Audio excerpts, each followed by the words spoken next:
Hello everyone. तो हम आज बात करने वाले हैं पवन सिंह जी और प्रियंका सिंह का एक बहुत ही बेहतरीन सॉन्ग के बारे में, जिसका पोस्टर आ चुका है और फुल वीडियो सॉन्ग का रिलीज डेट भी आ चुका है। और इस गाने को लिखे हैं राकेश निराला जी और इसमें म्यूजिक दिए हैं ओम झा जी।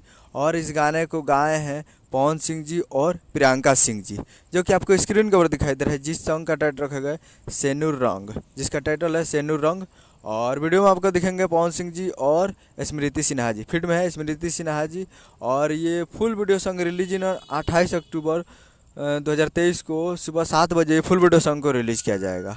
और एक मूवी का सॉन्ग है, जिस मूवी का नाम है हर हर गंगे, जो कि अभी फ़िलहाल ये थिएटर में इस मूवी को रिलीज़ किया गया है। और उसी मूवी का ये बेहतरीन सॉन्ग है सेनुर रंग, जो कि कल सुबह में इसको 7 बजे रिलीज़ किया जा रहा है सिनेमा आर्ट्स पर और DRJ रिकॉर्ड्स पे, दोनों पे ये रिलीज होगा। तो दोनों पे तैयार रहेगा, सिनेमा आर्ट्स और DRJ रिकॉर्ड्स पे। तो उम्मीद करूँगा वीडियो अच्छा लगा, चैनल को सब्सक्राइब लाइक कर ताकि किसी यादव जी और पवन सिंह जी का लेटेस्ट मिलता रहे। मिलते हैं अगले वीडियो में, तब तक के लिए जय हिंद जय भोजपुरी।